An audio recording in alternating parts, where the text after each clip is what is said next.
I know that people will accuse me of being self-serving, but we're beyond that now. I mean, I'm just telling you how I feel.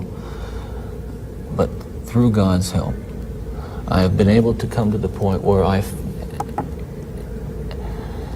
much too late, but better late than never, feel the hurt and the pain that I am responsible for.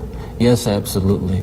In the past few days, myself and a number of investigators have been talking about unsolved cases, murders that I was involved in.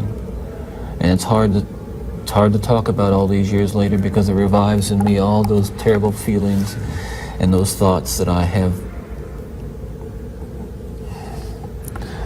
steadfastly and diligently dealt with, and I think successfully, with the love of God. It was the first time in my life I experienced true evil. I was a young radio reporter covering the Chi Omega sorority murders at Florida State University, watching as the indisputable evidence piled up day after day. The cavalier and enigmatic Ted Bundy, who at times seemed ready to escape the executioner's hood. And years later, just before they lit up old Sparky and fried him to his very soul, how he could talk about being saved by God. It was in those moments I dedicated myself to never fearing evil, never being afraid to call it out for what it truly is, no matter the person, no matter the instance, no matter how small it might seem, but noting real evil in the hopes it might shed some light on what plagues America at its very core. Elizabeth Womack says her lab pit bull mix named Chase was a member of her family and her son's best friend. We had a kennel for Chase, and all he does is he sits in the kennel now. And he'll just sit there and look around and call for Chase. She says the 16-month-old puppy escaped from her yard on November 10th. A few days later, she learned that Sparta Police Chief Andrew Spencer had captured the dog in a neighborhood and shot him at the police shooting range. He left the body outside of the police station, and we went there and we had to make sure that it was him just for closure. We spoke with the chief on the phone. He says he shot Chase because two people had called 911 complaining about an aggressive dog.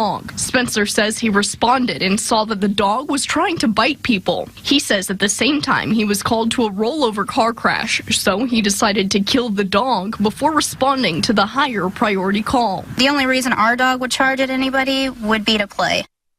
A cop, no evidence whatsoever this family pet had attacked anyone, captured the dog. In his report, noted he planned to go to the cheapest vet to destroy the dog at the cost of the city.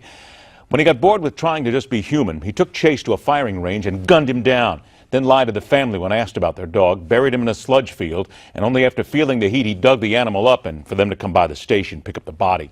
Sparta, Missouri Police Chief Andrew Spencer was forced to resign, and if there is real justice, this despicable slice of human excrement will suffer untold indignities in his pathetic life.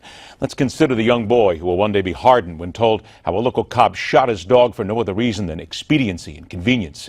We're faced with a lot of evil every day around the world, evil being used to elicit fear. Here at home, we're waging a battle against those who would have us live in fear to serve their murderous purposes, and those who would have us live in fear to further their political causes. Hey, some might say, come on, Ed, what's the big deal? It's only a dog.